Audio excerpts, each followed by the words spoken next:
Assalamualaikum everyone. Jadi di sini kami akan menjelaskan tentang adaptasi teknologi di bidang kesehatan dan kesehatan masyarakat.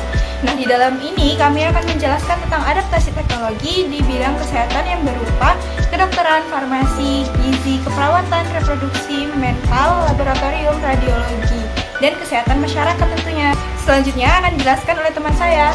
Adaptasi teknologi di bidang kedokteran. 1. Telemedicine, konsultasi jarak jauh dan pengamatan pasien melalui perangkat wearable dan sensor IoT memudahkan pasien, terutama di daerah terpencil atau dengan keterbatasan mobilitas, untuk memantau kondisi kesehatan mereka tanpa harus sering mengunjungi fasilitas medis. Hal ini membantu meningkatkan kepatuhan pengobatan dan deteksi dini kondisi klinis. Are you sick? Can't see your doctor?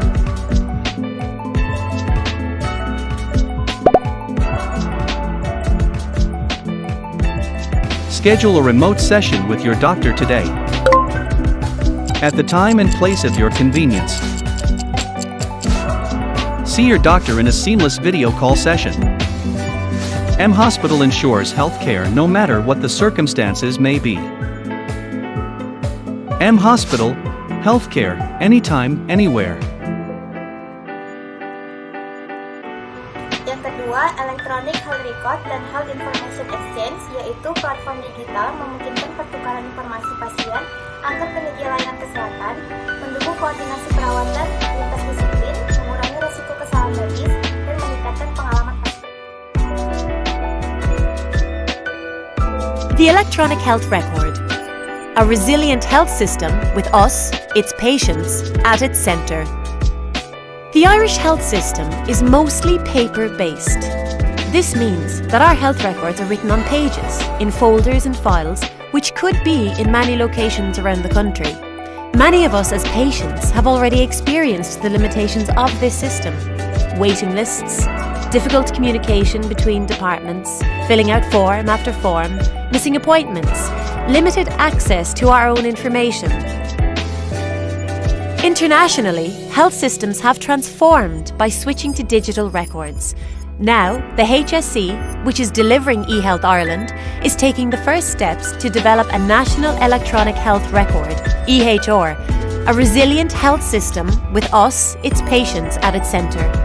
With a digital system, we can say goodbye to many of the restrictions of the old system and welcome a new, modern system that will enable us, the patients and clients of the health service, to have full access to our own personal health information, facilitate collaborative working practices where different health professionals can work together in real time in order to provide each of us with the best care, enable fast access to services which will improve waiting lists and our care, and handle our information using the most advanced data security measures. After all, our health information is personal and private.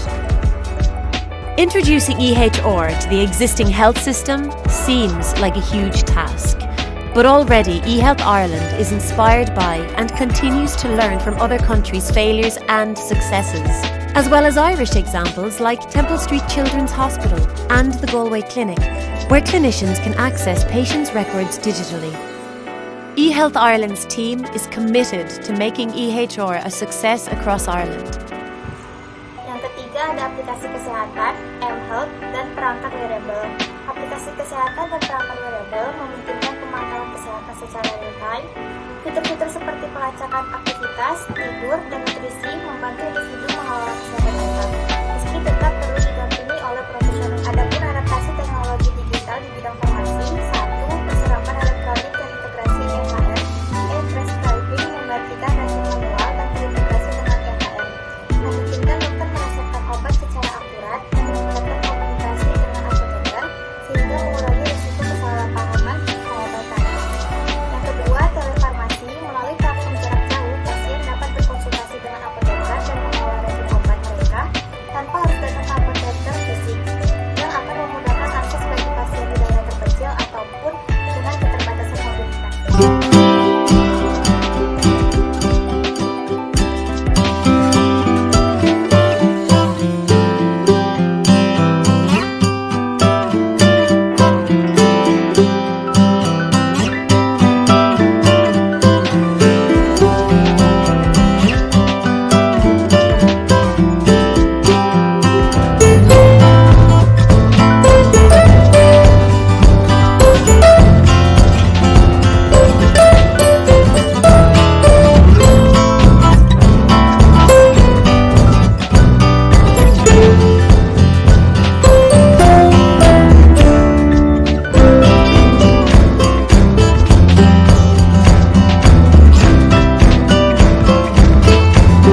ketiga, blockchain untuk ketelusuran obat. Blockchain digunakan untuk memastikan transparansi dan keaslian obat dalam rantai pasokan, pencegahan pemalsuan, dan meningkatkan. Selanjutnya adalah adaptasi teknologi dan penerapan di bidang kesehatan mental.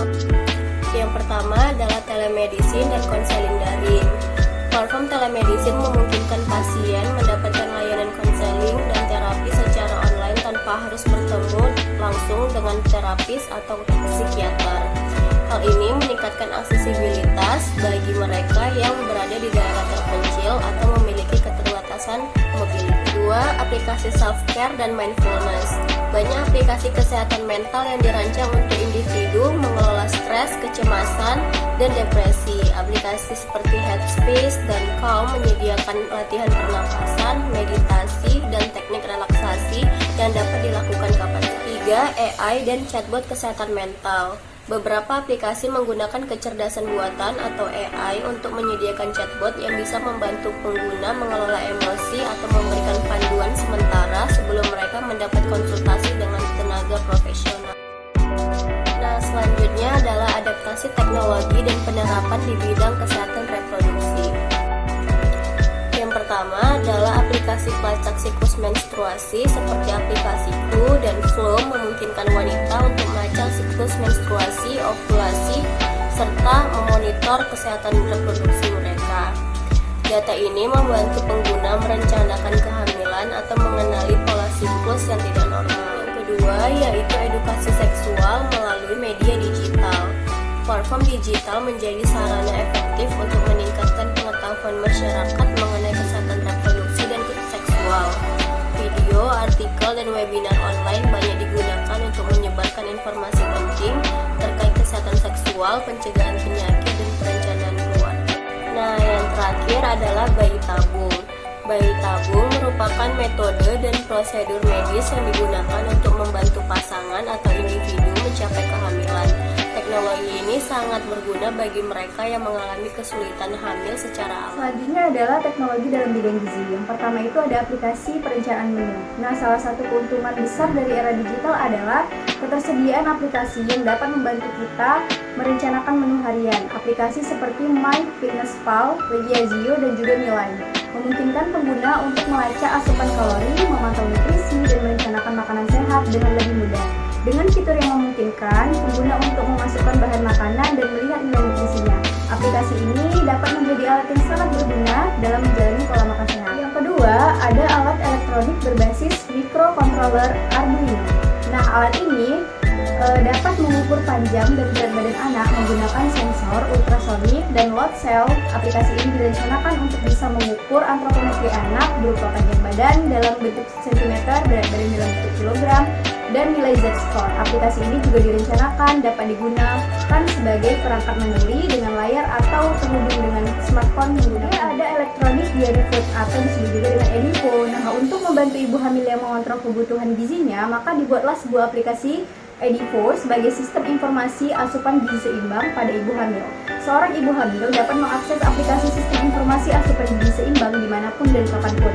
Aplikasi EDIFO ini memungkinkan ibu hamil memasukkan data makanan harian, menghitung otomatis kandungan gizinya, memberikan rekomendasi otomatis kandungan gizinya, menyajikan laporan pemantauan, serta dapat diakses kapan saja melalui. Baik, di sini saya akan menjelaskan beberapa adaptasi teknologi yang dilakukan di dalam bidang keperawatan. Yang pertama itu ada automated IV pumps, di mana alat ini berfungsi sebagai pengontrol dosis dan tetesan infus yang diberikan perawat kepada pasien, sehingga dosis atau kebutuhan pasien dapat terpenuhi secara tepat dan signifikan. Selanjutnya ada smart beds, di mana smart beds ini dilengkapi dengan fitur yang meringankan beban perawat. Bahkan di fitur terbaru, ia dilengkapi dengan vital signs yang dapat mengukur tanda-tanda vital pasien, seperti tensi dan nadi. Dengan teknologi ini, sepertinya pasien akan lebih termonitor keadaannya. Oke, selanjutnya ada electronic health records, di mana rekam medis elektronik yang sudah diaplikasikan di rumah sakit. Sistem ini membantu perawat dalam mendokumentasikan asuhan keperawatan dengan lebih efisien tentunya. Selain itu, data yang tersimpan dalam sistem ini akan mudah diakses oleh tenaga kesehatan yang digunakan dalam keperluan pengobatan, sehingga pasien mendapatkan pengobatan yang cepat dan berkualitas. Lalu, dengan banyaknya teknologi yang berkembang, haruslah tenaga kesehatan, terutama perawat, memanfaatkan dengan maksimal teknologi tersebut. Karena keutamaan pelayanan keperawatan adalah kepuasan dari pasien tersebut. Teknologi dan penerapan di bidang radiologi. Yang pertama, pencitraan dan komunikasi digital dalam kedokteran atau DICOM. DICOM atau Digital Imaging and Communication in Medicine adalah standar internasional yang digunakan dalam dunia medis untuk menyimpan, mengirimkan, dan menampilkan gambar-gambar medis secara digital. DICOM sebagai bahasa universal yang digunakan oleh semua peralatan medis pencitraan seperti X-ray, CT scan, MRI, teleradiologi. Teknologi telekomunikasi memungkinkan radiologi untuk menginterpretasikan gambar dari lokasi yang berbeda. Ini sangat penting di daerah terpencil atau dalam situasi darurat, di mana akses ke spesialis mungkin terbatas. Contohnya seperti seseorang pasien di sebuah rumah sakit kecil di daerah terpencil menjalani pemeriksaan CT scan. Dokter di rumah sakit tersebut tidak memiliki spesialis radiologi untuk menginterpretasikan hasil scan. Kecerdasan buatan atau AI. AI and machine learning digunakan untuk membantu dalam analisis gambar seperti deteksi awal tumor atau pneumonia. Algoritma ini dapat meningkatkan akurasi diagnosis dan mengurangi beban kerja radiologi. Selanjutnya, adaptasi teknologi dan penerapan di bidang laboratorium. Yang pertama, sistem informasi laboratorium. Sistem ini mengelola segala data laboratorium, termasuk pengelolaan sampel, hasil tes, dan integrasi dengan sistem informasi rumah sakit. Ini menyederhanakan pelacakan dan pengelolaan data pasien. Yang kedua, laboratorium otomasi. Penggunaan robot dan perangkat otomatis untuk melakukan analisis laboratorium membantu meningkatkan kecepatan dan akurasi hasil tes, serta mengurangi resiko kesalahan manusia. Dan yang ketiga, kecerdasan buatan atau AI dan analisis data. AI digunakan untuk menganalisis data laboratorium, membantu mendeteksi penyakit, prediksi hasil, dan personalisasi pengobatan. Ini juga mendukung pengambilan keputusan Adaptasi teknologi dan penerapan di bidang kesehatan masyarakat. Yang pertama yaitu telemedicine dan telehealth. Telemedicine didefinisikan sebagai penyampaian layanan kesehatan jarak jauh menggunakan sarana elektronik untuk mendiagnosis, mengobati, mencegah penyakit dan cedera, penelitian dan edukasi, serta pendidikan penyedia layanan kesehatan. Penggunaan telemedicine memiliki manfaat karena efektivitas biaya, meningkatkan outcome kesehatan, dan mendorong kepuasan pasien yang memerlukan perawatan, terutama pasien dengan penyakit kronis seperti diabetes mellitus tipe 2 dan kanker. Selanjutnya, telehealth. Telehealth merupakan salah satu pemanfaatan teknologi dalam memudahkan manusia mendapatkan pelayanan kesehatan yang berkualitas sesuai dengan kebutuhannya. Telehealth meningkatkan komunikasi jarak jauh, memfasilitasi kerja tim, dan meningkatkan akses terhadap perawatan. Lokasi klien yang berada jauh dari pusat pelayanan kesehatan bisa tetap berkomunikasi dengan petugas kesehatannya, kemudian tetap mendapatkan perawatan. Yang kedua, mobile health. Mobile health merupakan inovasi dari telemedicine yang memanfaatkan gawai sebagai media untuk mengakses informasi dan layanan kesehatan berbasis digital dengan memanfaatkan perangkat elektronik yang terhubung dengan jaringan internet. Contoh layanan di mobile health yang interaktif adalah layanan konsultasi dengan dokter.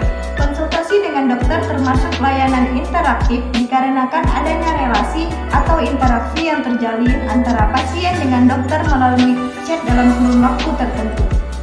Yang ketiga, e-health. E-health adalah layanan publik dalam bentuk aplikasi teknologi informasi dan komunikasi yang terhubung ke semua elemen fungsional yang mendukung sektor kesehatan sebagai basis pengetahuan.